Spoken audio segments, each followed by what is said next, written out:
Okay, family, I have one more relationship video to do today. Like I said, the questions come in so frequently and so quickly that it's hard to keep up with them, okay? And relationship things are definitely good topics to deal with because so many people are in relationships that are just all over the place, you see. So I'm coming from a different angle with this one, okay? This one is for the brothers who've asked the questions. I've had this question come across many times as well.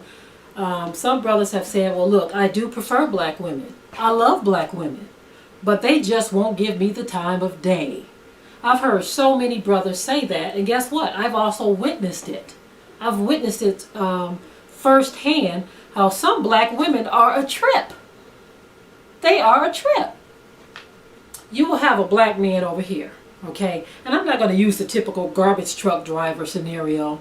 I'm just going to use a guy who might be a nerd, or what some considers to be a nerd or brainy black guy.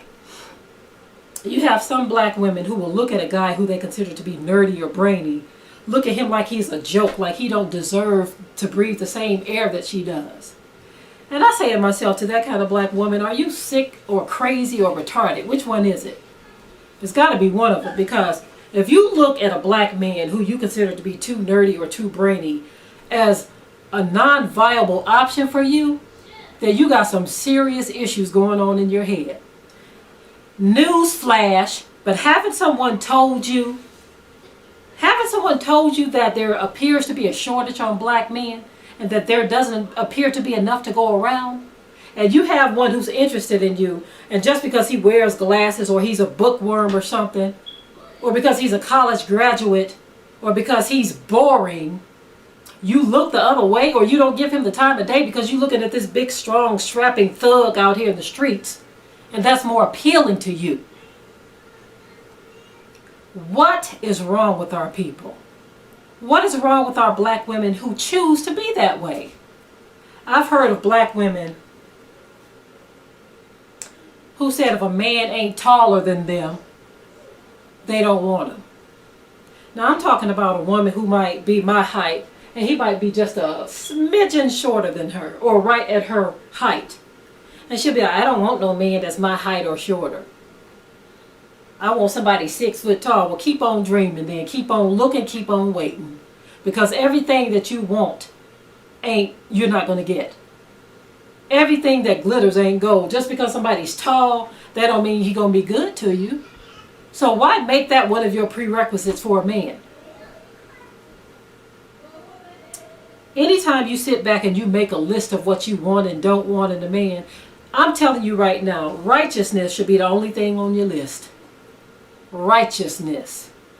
You see, righteousness should be the only thing on your list. If that man is a little bit shorter than you, so what? If he's a little bit taller than you, so what? If he works for a garbage truck company, so what? If he's a janitor, so what?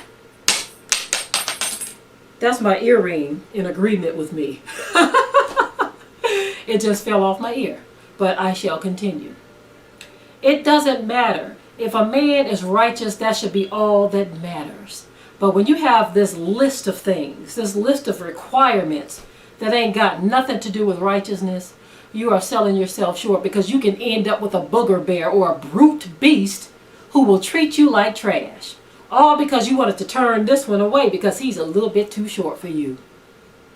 Come on now, family. We have got to do better than this. I've heard many brothers. I've seen many scenarios such as this. I remember my son a few years ago. There was a young lady in the neighborhood here who said, he's cute and everything, but I think he'd look much better if he had a diamond stud earring, if he had on some nice gym shoes and a car. And my son said, I tell you what, well, why don't you marry the earring, the gym shoes, and the car then? That was his response. Because this superficial stuff on the outside was more important to her. Oh, he's cute, and I would date him if he had these things. You see, my son wouldn't even be interested in dating someone who only cared about those kind of things.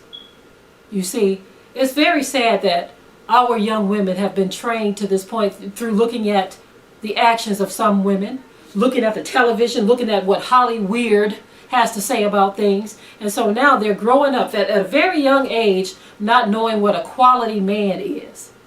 And so they end up with these thugs that pump them full of babies and move on his way and go marry Becky. You see, we have got to get a grip on our minds, family, and start teaching our young women, teaching our young men, because they are following after the same pattern of dysfunction that we have followed for so long, and thus continuing the curse of generational curses. Shalom, family.